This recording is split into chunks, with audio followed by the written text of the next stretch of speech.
Welcome to the Unclenched podcast. On this episode, Ashley and Kimberley talk about their childhood exposure to sex education and how God's redeeming the discussion of these behind closed doors topics with their kids and grandkids. Hey everybody, and welcome to the Unclenched podcast. I'm Ashley. I'm Kimberley. And let's talk about sex, baby. Let's talk about you and me. Only if you're married, please. So good.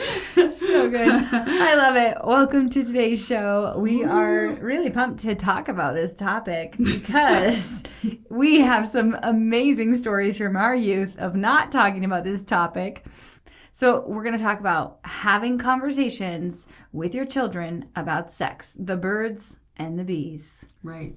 How is this for you? Wait, I am curious. Yeah. Do you know when sex ed became a part of public education? Well, my kids were like in 5th grade, and my oldest one is 42. Okay. So, but it was pretty generic, back then compared to what it is now, because now you have all the other things. Someone in our audience is going to look it up and use the Google machine to figure it out, because I am curious when that was introduced. Sex education was learned in the gym and the locker rooms by your friends. Did you went to a public school? I went to a public school and a Christian school. And did they do sex ed? Nope. Okay. So it's somewhere between your generation and your daughter's generation. It came in. Yeah, I don't know where. It's just creepy. What's creepy? The way they do it? And the sex education, like at school. I'm like, it should be done at home. But I get why they do it. I'm kind of for it. However, I think that it would be not like they do it in the auditorium, right? But if they just did it in like small classes and the parents had to be present. I think what they do, well, I know what they do now. I have a 5th and a 4th grader, so we're hot and heavy in the topic. Yeah. So they do small classroom sizes. Okay. They do separate the males and the females. Do they use puppets? I'm not sure about that, but we did get to preview the materials that they were using, which I was so grateful for. Mm-hmm. I think that's wisdom, letting the parents see it, view it, so that they know what's going to be discussed and they can have these conversations at home if they haven't already. Right. So what was your upbringing in regards to talking about sex? What did your parents do, not do? They didn't talk to us about sex. We had the JCPenney's magazine. So we got to see people in their underwear and their bras. And it was so great. Every year the magazines would come to the house. And my brother would get it before my mom did. And we would look through and see the ladies in their nightgowns and the men in their pajamas.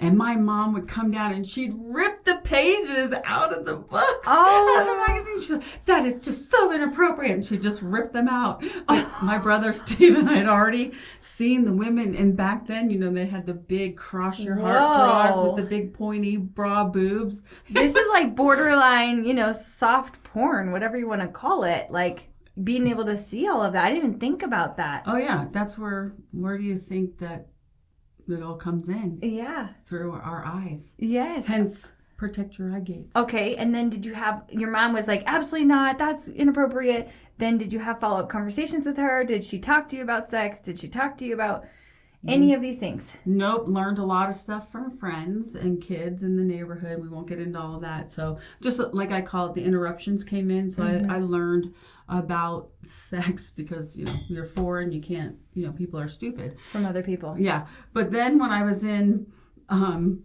I got into junior high and high school, unfortunately I was having sex at 12 because I had those interruptions. So those things started early, right? Wow, yeah. So I think my mom found out about it, and so she's like, well, we're driving in the car, and she's like, so I wanted to talk to you about how to put a condom on. I'm like, oh, okay. And she has a sock in the side of her door already ready to go, and she's literally driving, and she puts this thing, I don't know what was under the sock. Did she put it on into the stick shift?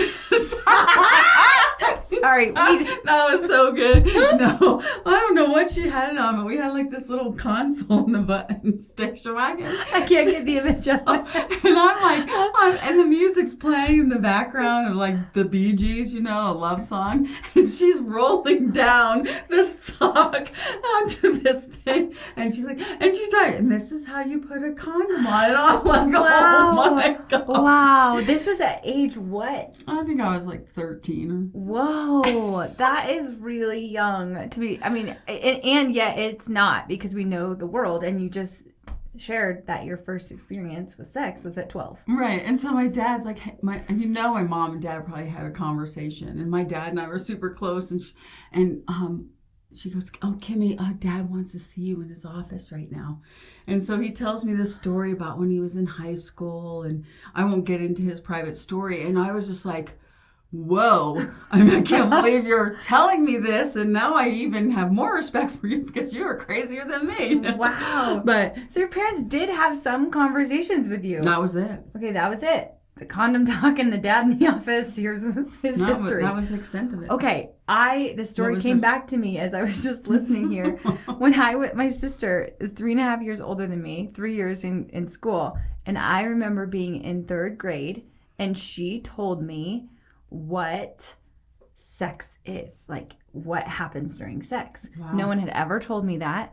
With the penetration, You and what still that believed includes. in Santa Claus in 6th grade. Now Totally. you're finding out about sex in 3rd grade. Totally. So I Holy find smokes. out, and I'm literally like, no way. That's not even possible. Like, I'm in complete disbelief. Right, yeah. And I just remember being like, that was my first exposure to like sex ed. Yeah. And then I get my period years later, not till I'm a freshman in high school. Right. Wow, that is a long time. Yeah, that was later. I was an athlete, sometimes it can be delayed. Anyway, my mom hardly wants to talk to me about tampons and pads and what to do about all this. And I'm nervous because she's nervous. And I got it figured out, Mom, I'll be okay. Right. Well, and then even going back, I'm going to hop around. In 5th grade, I remember going to this basketball camp. And us girls were like starting to be drawn to the other sex and seeing cute boys and flirting and da-da-da.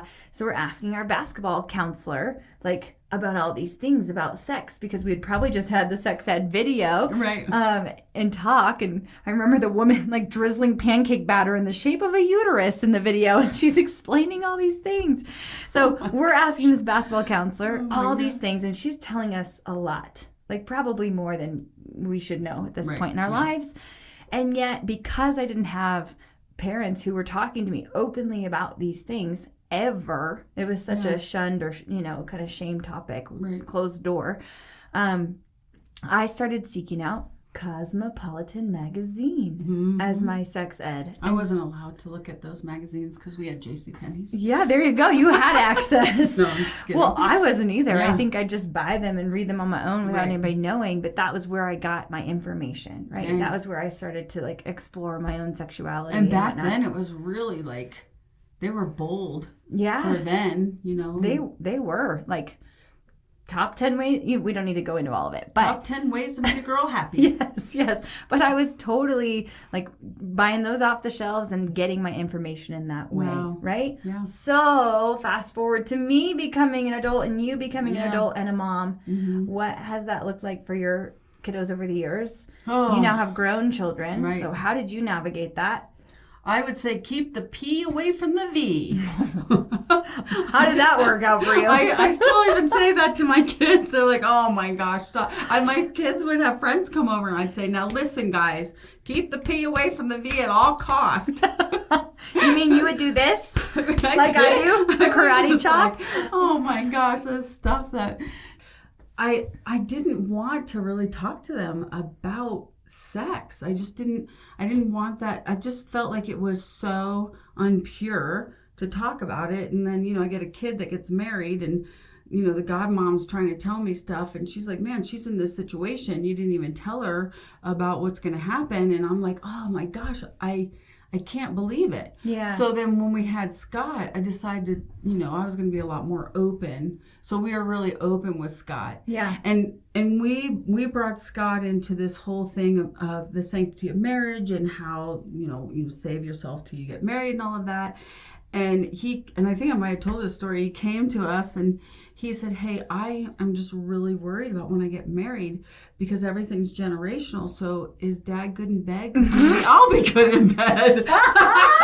And I was like, "Whoa, hey, that's not generational. That's so That's epic. marital practice." What a pure question. It was so Oh pure. It my was so gosh. sweet. And the fact, and he was. Did you give the answer to our audience? I said you should talk to your father about that.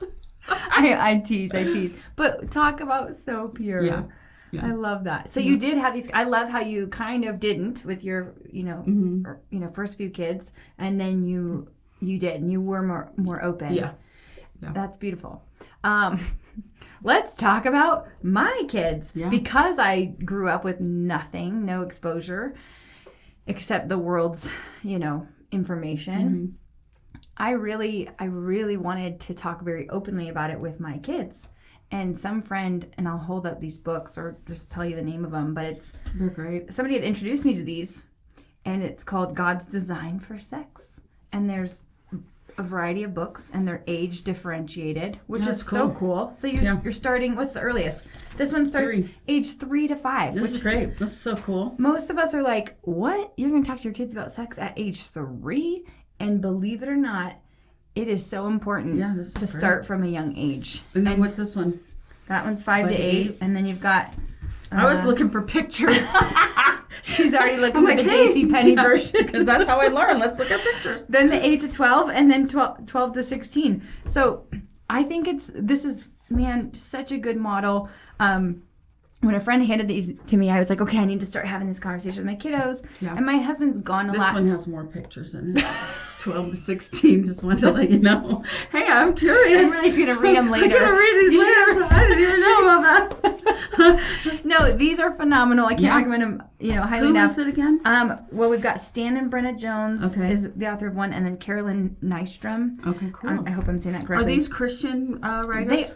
They are, because it says God's Design for Sex, right? Okay, perfect. That's awesome. I loved this because, I think the biggest conundrum with talking to your kids about sex is not necessarily how they're going to react, but how we are, what emotions we're bringing to the table. Right, exactly. And so I just remember praying and being like, hey, God, will you calm my spirit as I'm about to enter into this conversation? Because I'm really the one that is leading that. So if I stay calm, if I don't scandalize this, if I don't bring anxiety, then my kids won't pick that up. Right. So it was really good to be aware of that. So and to have these books before a crisis happens, before something comes in. Right. And so I started with the youngest one and just started reading it to my kids. And what was so beautiful is I didn't have to know all the answers. I didn't have to be the expert. I didn't have to know just the right language to use, because it's literally a book that you can just read. Right. And so I just got to read it. Yeah. And then my kids would interrupt me and be like, hey, Mom, what about this? And what about that? And it took everything in me not to laugh, because we all know when you're in that 5th grade sex ed class, what do we want to do when somebody says penis? We want to giggle and laugh. Right. And yet, again, I'm not wanting to scandalize this or create, allow the enemy to have a stronghold there. Right. I want it to be pure and beautiful and recognize the gift that sex is from God. Wow. So I sit with my kids and they're asking questions and da-da-da-da-da. And we get to the end, and I just share this because there was such purity in this. Yes. But one of my kiddos is like 7 at the time, and he's like, Mom, it's kind of like a moving target. Like, I was talking about how women can only get pregnant 3 or 4 days out of the month, and that's what the book explained. Sure. And he's like, it's like a moving target with a Nerf gun. And when you shoot it, like, it only hits some of the time, because it's moving. I was like, yes, that's perfect. Awesome. What a great metaphor that he came up with. And my other son is like, Mom, I'm really excited to do that with my wife someday. Aww. And it was so pure and so beautiful. And I share that just because it opened up all of these thoughts and questions that they started to have, and it was beautiful. Yeah. Okay? So we took the scandal out of it, we had the conversation, and now it's opened the door to have more, and that be just like a launching point. Right. And, I think that this is really great, and it can be a super uncomfortable thing, though, too, for some parents who have, like I was talking about, going through your own healing, and maybe even for the ones that haven't had that talk, and you're reading this book with your kids, or you can even read it on your own, and maybe God will even show you things that went on in life, and then it can also bring in a new level for you to learn to forgive yourself for impure thoughts or what you did. Oh, I love that. Yeah, and then God can say, hey, I'm going to redeem all that, and now you can share these with your kiddos. Yeah. So there isn't anything wrong with reading these even just from 3 to 5, because a lot happens to us between 3 and 5, and that's when we start to explore our bodies. Yep, and then you get into 8 and 12 and masturbating and all this stuff, and how you have to address those things. We're just being really open. Yeah. So if your kid's in the car, whoops, sorry. Yeah. But one of the things I was thinking about as we were talking about this topic is how to stay in the purest thoughts, though, when you are a kid, like, addressing the opposite sex, and, talking about how your body's a holy temple, and whatever your eye gates are seeing or whatever your ear gates are seeing, and then your friends hearing. Hearing. Most people's ears don't see. Exactly. It's a Kimism again. But you go over to your buddy's house and he's doing whatever. So it's like how also teaching your kids to have permission to say, whoa, you can't do that in front of me, and I'm leaving. And that is also pouring into their identities so that they can. There's another book called Good Pictures, Bad Pictures.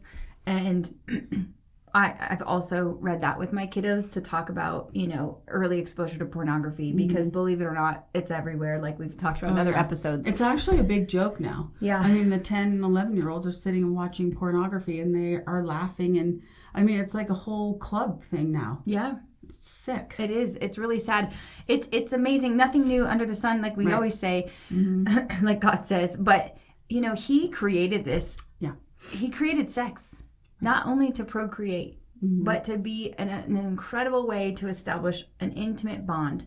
And when sex occurs, oxytocin is released. Like if we want to look at it from a scientific perspective, it's a bonding chemical that bonds you to that person. And it's very intentional that God would allow our bodies to release that hormone so that we would bond with that person for life. Yeah. Right? And so it's so sacred. It's so beautiful.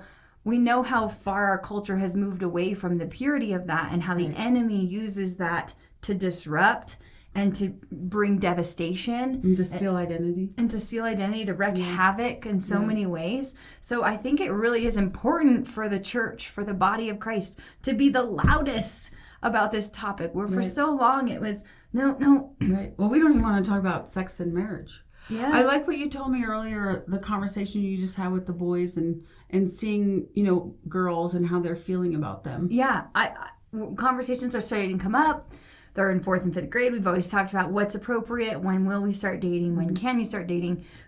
And we've stolen this, but the rule is when you have a job and you can drive yourself, then you can start to date, right? Because what's the point before that? We encourage creating healthy relationships with the opposite sex. Yeah. Starting to, figure out, what do you like about this girl? What are you attracted to in this girl? Why? Yeah. What catches your eye? And really naming those qualities. Yeah. And doing that in a non-scandalizing way. Sure. I just said to the kids today, like, hey, I want you to know that if you come home and you're crushing on somebody at school, I want you to know you can trust me with that. Right. And I promise you I won't ooh and ah and scandalize that, but I'll just hold your heart in that, because it's exciting to start to have these feelings for these people, and to start to go, oh, I really love how fiercely wild that girl is in the sense of her personality or her ability to lead. Or I love that this girl is athletic and kind. Right? And so you're drawing out the attributes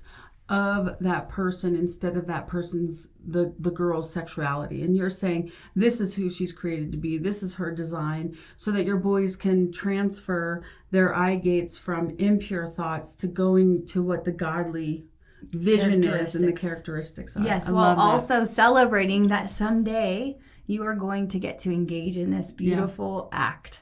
Right? And it is hard to wait, and the drive in that will be intense. One thing that I was just thinking about when you were saying, like, when they start driving, that's when they can date and all of that. And I was thinking about like with my kids and looking back, and you know, it's like, what are going to be the dating boundaries, and is it really dating, or is it courtship? Can they, you know, for me it's like, hey, you maybe group texting that happens too, but group dating, you know, that they aren't going, you know, one-on-one. And you know, we've seen this on TV with some of those Baptist you know, shows with 18 kids and counting, and how they do it. And there's something super pure about that. And you know what? We are so stuck in, we have to do everything that the world is doing. And so we're laying down what God's calling us to do. And families, biblically, you didn't go on a date. Yeah. You know, all the families came together and you met together as a family. And then the families knew each other and got married. So it's like, how do we get to this place where we can actually say, hey, oh, you like this person? That's great. And you get to be friends, and there isn't going to be dating. You know, there's a book. Of course, there's a book. Yeah. There's a book. It's the Bible? Well, No, that okay. one is the best. But there's a book called Moral Revolution. I'm not sure of the author. You can Google it. It's Chris Valentine. It is Chris Valentine? I was just sitting here thinking, I just want to tell that. What book is it called? Well, God, he's on it. Come on, thank you for giving it to her, God. Moral Revolution. So powerful. Yeah. Especially for like teenagers, young adults even, really anyone. But just restoring the purity of sexuality and courting and you know what that process looks and like. Having a promise ring and your promise to Christ. I love that. My granddaughter's like, can I get a promise ring, after she did the whole thing. That's beautiful. Yeah. Just being fully transparent, I was not a virgin at, you know, when I got married. Ooh, yes, shock and awe, surprise. But I say that to say, like, I did make a commitment to the Lord, and he did redeem that and restore that in a beautiful way, and then brought me a spouse who had reserved that for me, and that was incredibly powerful and such an amazing gift. And I think we don't need to put so much of an emphasis on it to say you have to remain pure until, you know, that wedding day. But if we can just have conversations from an authentic place about, like, I talk to my kids about what Dad did and how that blessed me so tremendously, and yet my path looked different, and how God's redeemed it. But if I could go back, I would choose to do that, because that's such a sacred and beautiful and holy thing. And then, you know, I'm not bringing all of that into my relationship. Right. And there should be an expectation that, yes, we do, as a mom and dad and as a child of God, expect you to be a virgin. Yeah. And we want that for you. We expect it because of these things. And it is a part of our family. Our family honors God. We honor marriage. And we honor coming together as virgins to get married. And I don't think that's religious. We're two prodigals here sitting at the table. And we love to talk about sex, too. We go to this Bible study, this life group, and one of the women is sharing her and her husband's story, and we both like start weeping. Yes. We are just bawling our eyes out. Because they both were virgins, and oh my goodness. And it was so pure and like beautiful, and we are just overcome with emotion. And it's like there's room for it all. Right? Yeah. In the sense of like our testimony and God being able to redeem it, right? But there was such a purity on it that we were just taken back and blown away. And yes, a longing, like, I wish I was raised in that way. Yeah. I wish somebody had told me how sacred and beautiful this is and why it's so important, right? Yeah. Sometimes what happens is you're so hurt by what's ever gone on. And then you want to get acceptance from all the people around you. And that's why kids end up having sex, because that's your way of wanting to be seen, and you feel loved. Like it's filling up a wound and everything. I can totally attest to that. So I'm coming to you as somebody who's walked all the things. If you can think it, been there, done it. And I wish that I didn't have the story. And people are like, oh, but you wouldn't be who you are today. And I'm like, yeah, I probably would be a better version of myself. You know, who knows?